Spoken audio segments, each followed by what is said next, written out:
Have you ever wondered what Cleopatra used on her skin or why ancient Romans bathed in donkey milk?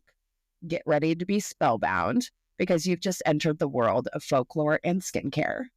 Greetings, beauty seekers and spa enthusiasts. I'm Mindy, your mountain spa fairy, and welcome to a realm where ancient folklore dances with modern skincare wisdom. And I'm Candace, the spa witch, here to conjure up some skincare magic. We're not just about the latest serums and face masks. Instead, we'll be delving deep into the chronicles of history, uncovering the captivating and sometimes eerie stories behind ancient beauty rituals and the folklore that surrounds them. From ancient Egyptian beauty secrets to bizarre Victorian trends, we'll uncover the surprising and sometimes shocking ways beauty has moved the needle throughout history. So, if you're ready to unlock the secrets of skincare's past, join us on this magical journey. We're excited to have you.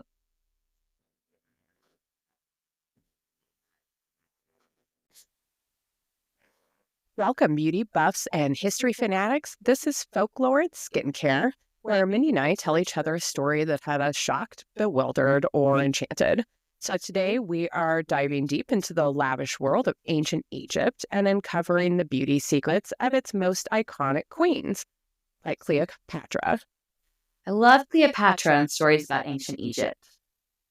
Oh my gosh, Mindy, me too. I really had a hard time deciding which of her trends I really wanted to start with. Egyptian beauty has so many, like the cool eyeliner and donkey milk and honey masks, so there was plenty to research. I was forced to get pretty specific, otherwise we would have been here all day. So many options. They all sound like fun. So what did you decide on? I had to get into milk baths. I really love a good soak, and so that and the anti-aging allure of a milk bath got me all excited. Are you a bath person? Oh yeah, totally. I love a good soak. You? I sometimes. Okay. It's not like it's like a wintertime treat for me, but it's not something that I'm like doing all year round. It feels a little bit more like kind of purposeful in the winter.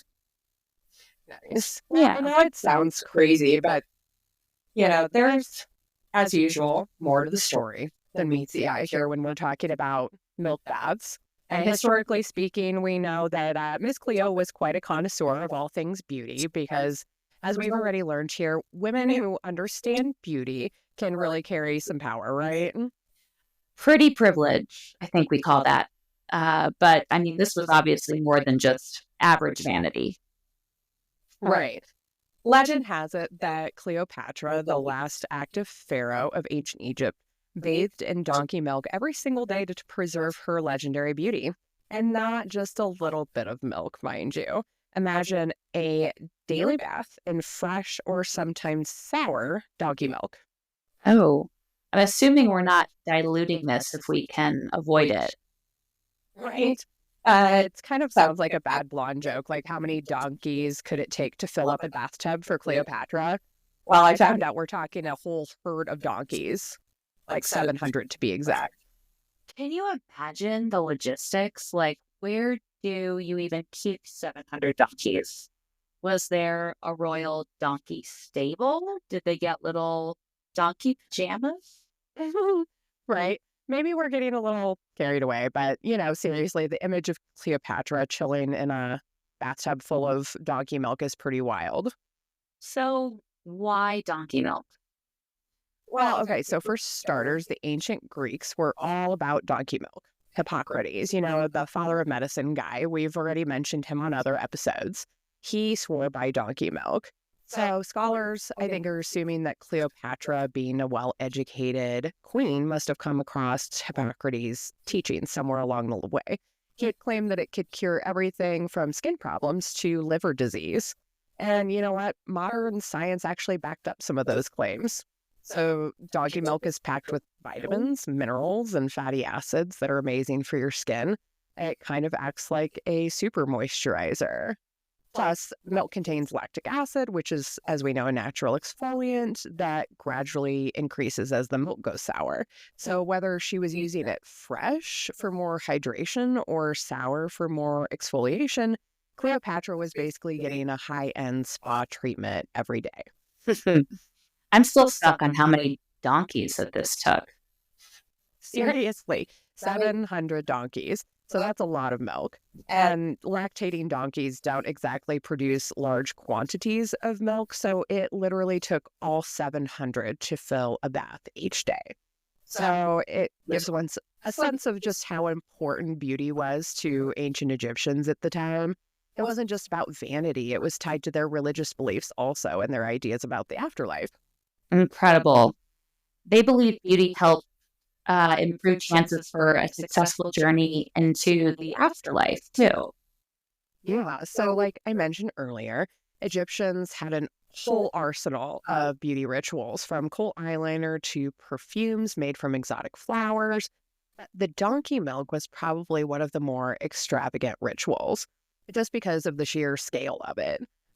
Nobody of normal means could afford to even flirt with this trend of Cleopatra's just because it wasn't feasible. But out of all the other animals out there, why donkeys? Didn't they have actual dairy animals? Yeah, they did. Camels, cows, goats. This is what I learned about donkey milk. It's actually surprisingly similar to human breast milk, and that makes it gentle and easily absorbed. Plus, it's incredibly rich in vitamin C, which, as we all know, is crucial for collagen production. So, yeah, Cleopatra was really onto something big. Donkey milk was used as medicine in ancient times, and they used it for coughs, fevers, burns. It kind of looked like the ancient Egyptian equivalent of Neosporin topically, and they used it internally also for a variety of ailments.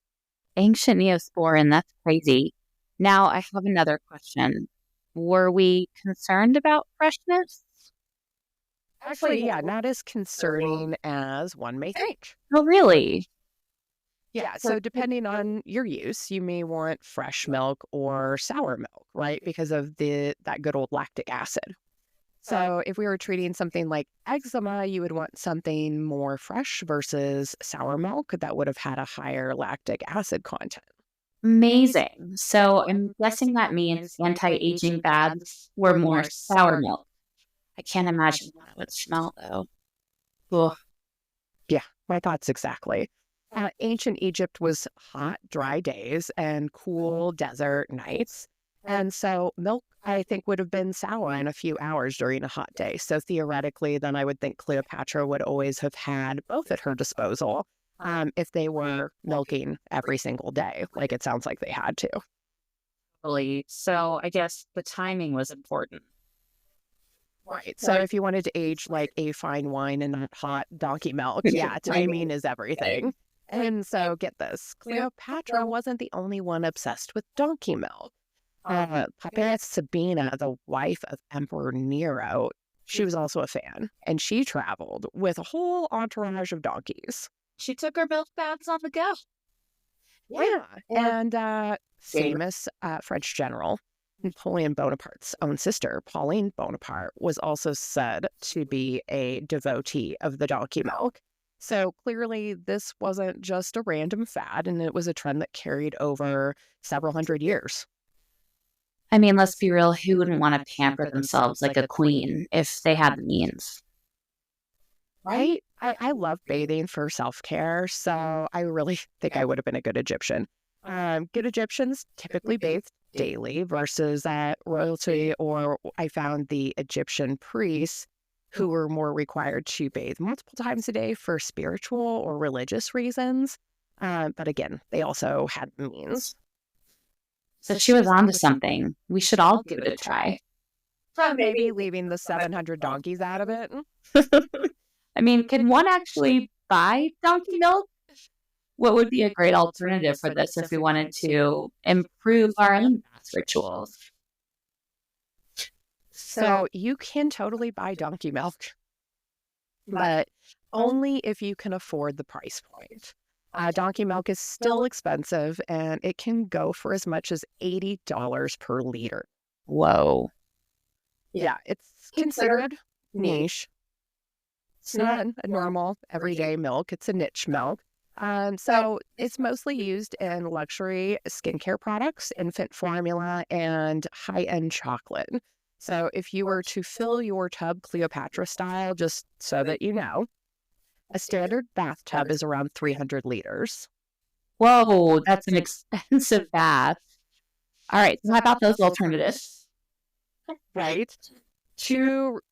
Way too rich for my blood. But since we're aiming for a Cleopatra-esque experience minus the 700 donkeys, we want to mimic the benefits of donkey milk as closely as possible with readily available ingredients. So while nothing exactly would replicate donkey's milk, there are many ingredients that we can use that lean into the nourishing and the soothing aspects. My suggestion would be to get some sort of powdered milk, and you can do some sort of dairy like cow milk, powdered, or coconut milk if you would like a vegan option. I would also suggest colloidal oatmeal, and then adding in a lovely body oil into the tub, like an olive or an almond, and maybe some skin-friendly essential oils. I do love the sound of that. If you really want to embrace your inner Cleopatra, I would think about adding a couple of tablespoons of honey into the bath. Raw and local, of course, if you can. And then maybe if you want to be a little extra, I would throw in some dried flowers like rose petal or lavender buds. Maybe apply a face mask for good measure. Absolutely. The historical context of Cleopatra's beauty rituals is a fascinating topic, but obviously always important for us to be able to separate fact from fiction. So while the donkey milk baths may have been part of her routine, the specifics and the extent of their effectiveness are largely speculative. So, as always, do your research. Well, that was fun. Candace, thank you for sharing this fascinating insight into Cleopatra's beauty rituals and for providing us a little DIY option.